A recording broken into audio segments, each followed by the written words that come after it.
Olá, que bom estarmos juntos novamente. Espero que esteja tudo bem com você. No capítulo 1, versículos 18 a 21 do livro de Mateus, é dito o seguinte: Eis como nasceu Jesus Cristo. Maria, sua mãe, estava desposada com José. Antes de coabitarem, aconteceu que ela concebeu por virtude do Espírito Santo.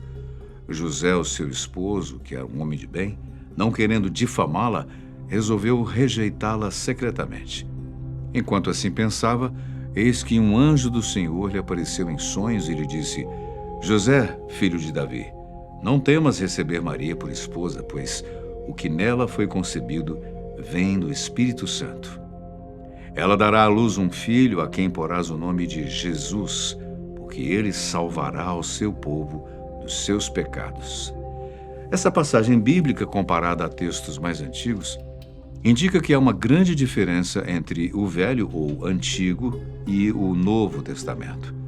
Enquanto o mais antigo destaca batalhas sangrentas, o Novo foca mais nos ensinamentos e na vida de Jesus Cristo. Porém, isso não quer dizer que o Novo Testamento seja repleto apenas de histórias bonitas e com final feliz. Na verdade, entre os 27 livros, existe um que relata uma terrível batalha que a humanidade presenciará aqui na Terra. Eu estou falando do Apocalipse, ou o Livro das Revelações, ou ainda o Apocalipse de João. A obra de João poderia ser chamada de Evangelho de Jesus, pois é uma revelação de Cristo narrando como será a batalha que levará ao fim do mundo, entre outras coisas. O confronto narrado por João começa no céu numa batalha entre o arcanjo Miguel e um dragão de 7 cabeças, que seria a própria representação do demônio. Depois de derrotar o dragão e seus seguidores, os anjos caídos são enviados para a terra. Passo a passo, João narra como Deus lança sua ira sobre as forças do mal. Deus, usando o livro dos 7 selos, libera os 4 primeiros selos que, em teoria, são os cavaleiros do Apocalipse. Um deles, montado num cavalo branco, parece ser um herói que finalmente trará a paz aos homens. Só que é aí que mora o perigo. Esse cavaleiro do cavalo branco nada mais é do que o próprio Anticristo, que ajuda a recrutar seguidores para a batalha contra Deus. Bom, é exatamente sobre o Anticristo que nós vamos conversar hoje. A tradição cristã nos diz para estarmos atentos ao opositor de Cristo, porque ele aparecerá pouco antes do grande final. Mas afinal, qual a verdadeira história do Anticristo? Será que ele já está entre nós? Qual o seu verdadeiro objetivo? Vem comigo que eu vou lhe contar tudo o que sabemos sobre esse ser maligno.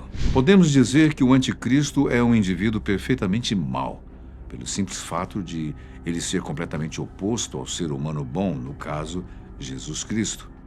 Assim como os cristãos acreditam que Cristo era o Filho de Deus, muitos também acham que o Anticristo é filho de Satanás. Jesus nasceu de uma virgem e o Anticristo nasceu ou vai nascer de uma mulher que aparentemente seria virgem, mas que na verdade era uma prostituta. Em todo o Novo Testamento, são apenas algumas poucas passagens que mencionam o Anticristo, todas elas no livro do Apocalipse.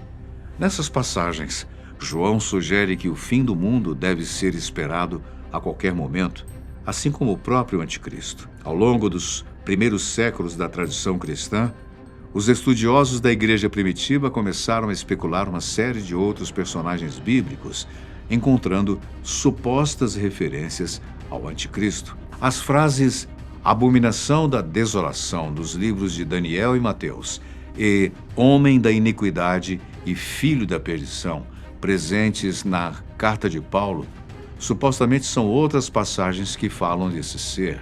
Mas lembrando que essas são especulações de não estudiosos da Bíblia, pois para eles nunca foi confirmado que essas passagens realmente fazem referência ao enviado por Satanás. Porém, apesar do Anticristo ter sido descrito pela primeira vez na Bíblia, foi um monge beneditino chamado Adso de Montier-en-Dore que fez uma das principais descrições desse ser. A rainha Dieberga, da Saxônia, ou Dieberga, da França, pediu ao monge alguns esclarecimentos sobre o anticristo, pelo fato da Bíblia ser um pouco vaga em relação ao assunto. O monge, então, de alguma maneira, apareceu com muitas informações sobre o anticristo, uma descrição que se tornou popular durante a Idade Média. Ao longo dos anos, a descrição na carta que o monge escreveu para a rainha foi atualizada por pessoas aleatórias que escreveram suas próprias ideias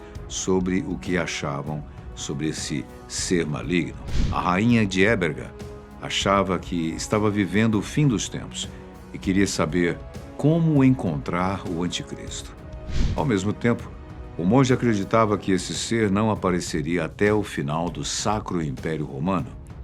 Em sua descrição, ele disse que o anticristo seria um judeu da tribo de Dan, nascido na Babilônia. Ele seria criado em todas as formas de maldade por magos e feiticeiros e seria aceito como Messias e governante pelos judeus em Jerusalém. Aqueles cristãos que ele não podia converter à sua causa, ele iria torturar e matar. Então, o ser diabólico governaria por 7 anos, antes de ser derrotado pelo anjo Gabriel, Cristo e pelos exércitos divinos, pouco antes da ressurreição dos mortos e do juízo final. Tempos depois, mais ou menos no ano 1100, surgiu um outro monge com informações adicionais sobre o opositor de Cristo. Joaquim de Fiore parecia estar obcecado com a ideia do anticristo. E ele se tornou famoso por ser uma espécie de referência sobre as profecias envolvendo esse temido ser maligno. Segundo as teorias de Joaquim de Fiore, não existe apenas um anticristo, mas sim muitos deles que surgiram ao longo da história. Entre eles estão Nero, Maomé e Saladino, um chefe militar curdo muçulmano que se tornou sultão no Egito e da Síria. Eles eram o anticristo em geral, só que, segundo a teoria de Joaquim de Fiore, haveria um anticristo que seria o pior de todos, sinalizando o começo do fim dos tempos. No livro do Apocalipse, um cara chamado Gog aparece para lutar contra os cristãos. Joaquim de Fiore ligou o anticristo final a Gog. Desde então, muitos acreditam, de fato, que o ser maligno será um judeu nascido da Babilônia. Contudo, em diversos momentos, muitas pessoas foram acusadas de serem o anticristo, inclusive alguns papas. Essa ideia tornou-se bastante famosa entre os primeiros adeptos da Reforma Protestante, no momento em que o luteranismo e outras interpretações cristãs separavam-se de Roma. Foi por volta de 1400 que surgiu essa outra narrativa de que o anticristo poderia estar dentro da Igreja de Deus. Em resumo, ele não era mais o tirano fora da igreja, e sim o enganador dentro dela. Martinho Lutero também estava convencido de que estava vivendo nos últimos dias. Para ele, o Papa se encaixava em todos os critérios do anticristo. O Papa, segundo Lutero, era o verdadeiro anticristo do fim dos tempos, que se levantou e se opôs a Cristo. A verdade é que, ao longo da história, qualquer pessoa com muito poder foi considerada o anticristo. Existem os candidatos mais óbvios, claro, como Hitler e Mussolini. Só que qualquer pessoa com alguma autoridade pode se qualificar ao cargo. Praticamente todos os papas foram acusados de serem o anticristo, assim como Nero, Mikhail Gorbachev e Napoleão, entre muitos outros. Os presidentes dos Estados Unidos também são fortes candidatos à posição de anticristo. O primeiro a ser seriamente acusado provavelmente foi Franklin Roosevelt.